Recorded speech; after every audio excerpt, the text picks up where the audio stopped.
Hello everyone and welcome back to another episode of Ben Talks About. I'm of course your host, Ben Contreras. And now if you were to pick a trilogy of games that was released during this era of gaming that has gained quite the cult following and is a following that I think will sort of be, kept for years to come, one of those trilogy of games would definitely be the Dark Souls series.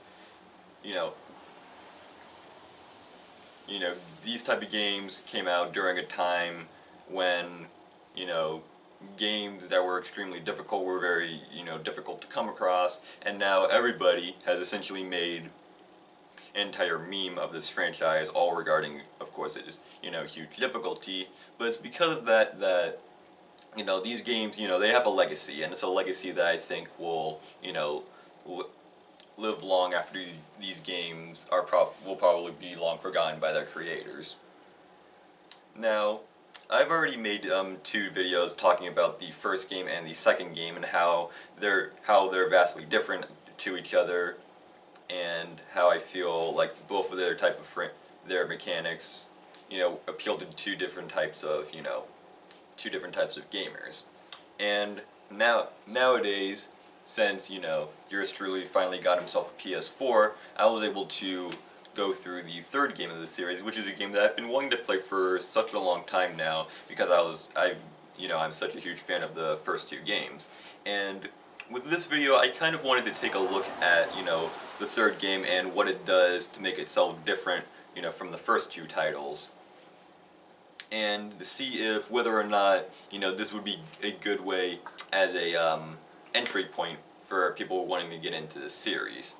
Now, to start off, in terms of which game I would be more likely to compare it to, it is definitely better to compare it to the first game, as the engine that it uses is much more similar to the first game compared to the second game, which is probably the most unique game in the series in terms of overall, game mechanics. But in terms of the third game, it's much more comparable to the original.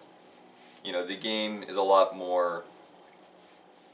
You play the game and it just feels a lot more like you're playing through an extended version of the first game. It's a sort of difficult way to subscribe, but the engines for both the games are definitely very similar. What the third game does differently compared to the first game is how quick the gameplay is. Now, the first game was a much more slower, more methodical sort of game, where you couldn't exactly go, balls to the wall, slashing, zombies everywhere with your sword, and then grabbing their souls almost immediately. It was a game where you had to create a plan for almost every single type of encounter. That is until you're, far in the game and you're going through different areas with all new gear, and you can just, hit people in just one shot. But you understand what I mean. The third game, on the other hand, is much more quicker paced. You're able to attack a lot faster, you move a lot faster, you dodge a lot faster. The whole game is just overall a lot faster. Now, this is mainly due to the fact that is most likely due to the game that was actually made in between the releases of Dark Souls 2 and Dark Souls 3, and that was the PS4 exclusive game Bloodborne. Now, this game was of course made by the same developers as the Dark Souls series, and thus it does borrow a lot of mechanics from this series and makes it, its own with its own setting, story, and all that. But the game, it was definitely much more quicker paced compared to the Dark Souls series as a whole. Now, I've personally never played Bloodborne, but from the gameplay footage that I have seen of it, you can definitely tell that they wanted to give it a different feel compared to, their previous game series. And I feel like Dark Souls 3 is sort of a combination of, Bloodborne's speed and the strategy style of the first Dark Souls game, where you're able to move around really quickly, but you still have to make sure that you give yourself a plan, otherwise you're going to end up dying a whole lot. Although you're most likely going to end up dying a whole lot anyway, because while your character moves a lot quicker, the enemies also move a whole lot quicker, and it is very easy to get yourself damaged extremely quickly. and end up having to go through such a long, portion of the area that you're in, only to get yourself beaten by the exact same enemies in the same exact area, which has happened to me on quite the number of occasions. Now, some things that the third game actually borrows a lot more from the first game that wasn't available in the second game, I feel can sort of be discussed when right as you start the game and you start creating your character. The different class selections is a lot more comparable to the first compared to the first game, and I think that's definitely for the best, because the class selection in the second game, this one right here, but I felt was a little bit on the underwhelming side. It seemed like all the classes played so very differently. It felt like, some classes were clearly a lot better than others, and then people would just end up creating the same exact class as a base, and then just end up creating something that's entirely different. Because, the other starting classes weren't exactly the best ones to start with. But with the first and third games, I feel like they were a lot more balanced with each other. Like, each class sort of plays off the other. Like, they've gone back to having every single class have their own shield, their own, like, sort of melee weapon, and they still have things that they have that are unique to them. And some of them were actually kind of strange when you think about it. Like, for example, in the first game, the Hunter class, which I don't even think is available in the second or third games, they were basically the ones that started out with a bow and arrow, but then in the second game, they switched that over so that the Bandit class is the one with the bow, but then the third game comes up, and then it's the Thief class that has the bow.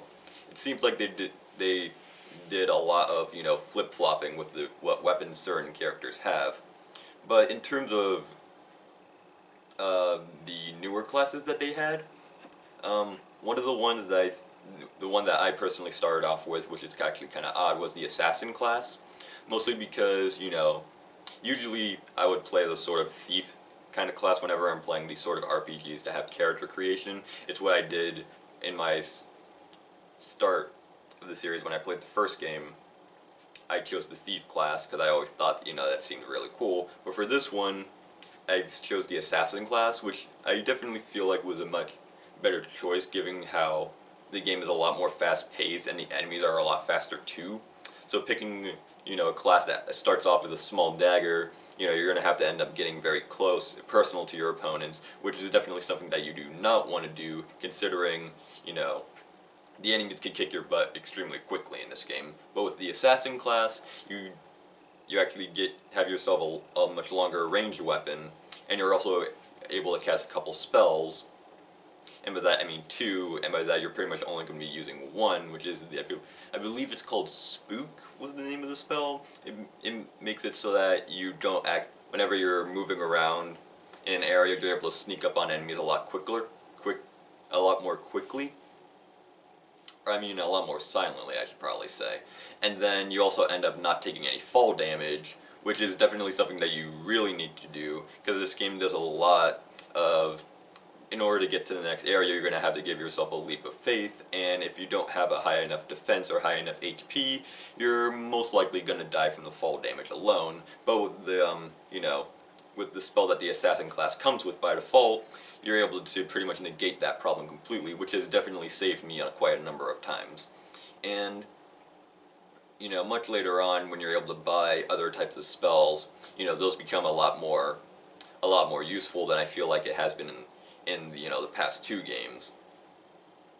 I would play through these ones, and I would pretty much never use magic at all. But in terms of this one, I feel like they gave the spells a lot more use. They're a lot more useful in this game, especially considering that like I said, you want to get as far away from the enemies as possible. So, yeah, I've only played through this one file in the game, so I can't really say much for all the other classes. I'm not quite sure how exactly they're going to be able to play compared to the other two, but if my sort of estimation is is really the case. A lot of them will probably play like how the first game plays, just a lot more quicker pace.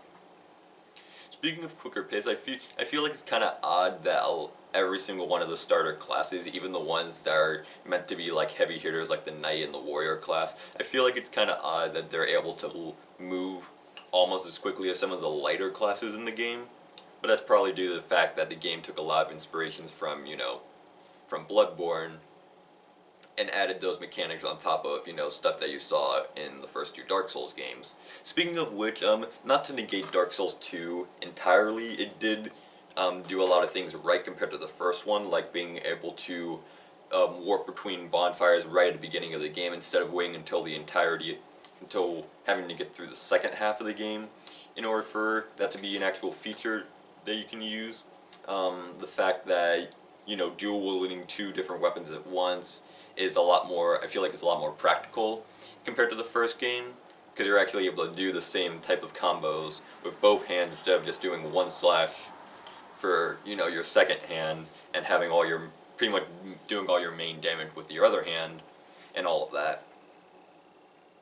But overall, I do believe that this is definitely a really good game. It's definitely one that you should most definitely invest in if you're a fan of the first two Dark Souls games. But if you're really wanting to get into this series, this one is probably not the best one to start with. Again, it's a lot more quicker pace compared to the other two, and is a game that if you're not prepared, you're definitely going to die a whole lot more compared to these games. If you want my personal recommendation, I definitely recommend that you play the first game in the series before you play the other two, because I feel like it's just the overall perfect way to start your journey through this series, and also the fact that it's available on way more consoles now with the other ports on like the PS3, on the PC, and also the remastered version on the Xbox One, the PS4, and now even the Switch.